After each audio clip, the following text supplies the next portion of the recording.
Welcome back to 30 at 6. I'm here with Chris Cochran, who is the new agribusiness coordinator at the Cecil County Office of Economic Development. Chris, thanks for being here. Thank you for inviting me. Of course. So Chris, tell us about your new role. What does it mean and why is it important? My new role as agribusiness coordinator, I need to help businesses thrive in the agritourism industry or agribusiness industry here in the county. And my biggest goal is to try to get consumers in touch with producers, whether it's going to a restaurant and ordering a steak that was grown right here in the county, or connecting consumers with local wineries, breweries, creameries, things like that they can enjoy a night out, take the kids to, stuff like that. But working with the producers and coordinating maybe events on how they can better market, or maybe how they can, better serve their community is really what I want to get to. And do you think part of that is also making consumers more aware that the foods that they're eating and wines that they're consuming are coming from local farms? Absolutely, 100%. That is one of our biggest things. We've got a couple different avenues to try to, get the word out there. Everybody these days seems to be using technologies, social media, looking at a smartphone. And I think that really is the window into Cecil County's agriculture to help people understand, what does a squash plant look like, a tomato plant, what goes on inside of a beehive. So things like that is using technology is how I want to connect producers and consumers. Cool. So I want to talk a little bit more about the farms themselves, but first, what is your background? I'm a local. I live in Chesapeake City. I started out at Chesapeake City Elementary all the way up to Bohemian Manor High School. I went to Frostburg State University. I got degrees in wildlife and fisheries biology. Cool. Minors in forestry, geography, and general bio. It doesn't sound very ag-related, but I took classes in animal physiology, plant physiology, soils, and I think that I can have a better conversation with producers in the county because of my education.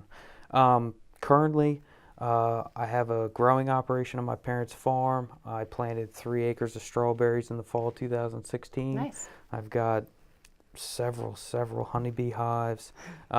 We just had an 830-pound harvest.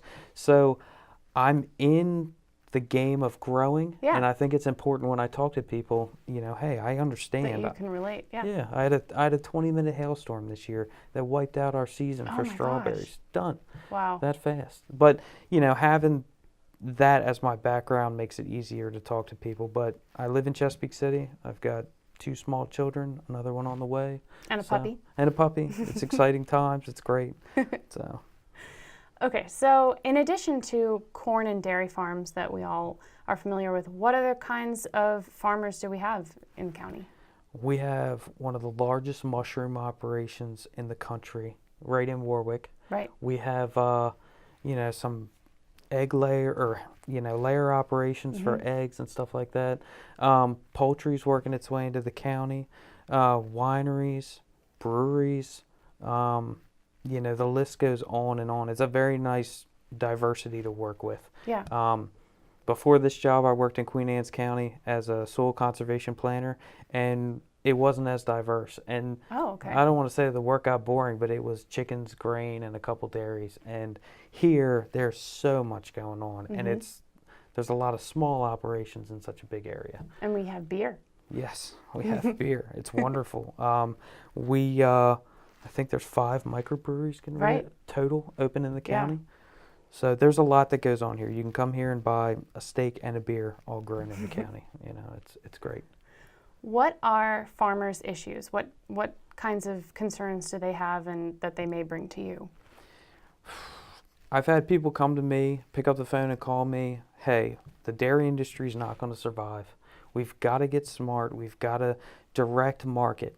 Here's our ideas on how to direct market. We're thinking about, doing a cream line, whether it's sour cream, yogurt, cheese, stuff like that. And then they want to know, okay, we have an idea how to do this. Maybe they need funding. Maybe they need me to get in touch with the Office of Milk Control under the Department of Hygiene. I didn't know that was even there. I thought it'd be under MDA, Maryland Department of Agriculture, and it's not. But they come to me when they have challenges, And I like to pick up the phone and talk to other agencies to help get problems solved. I tell people I'm not going to have all of your answers, but hopefully by the end of the day, I will have someone that you can talk to. Right, so you're an advocate for them. Yes. So how are farms doing? How's business? Business is up in the air right now because, people don't know where the tariffs are going.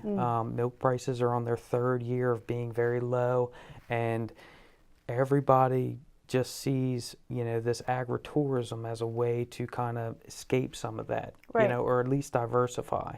We live in, I think, the fifth most densely populated state in America. We're between Philadelphia, Baltimore, D.C., Annapolis, Newark, Wilmington. There's a lot of people around. Yeah. So there's a lot of people that come through Cecil County, and, maybe they're looking for something to do, jump off the highway, check things out.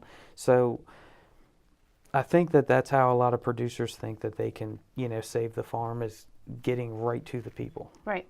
So Cool. Well, we'd be happy to have you back to talk about these issues more in depth. And so congratulations on your new position and good luck. Thanks. I appreciate it. Thank you.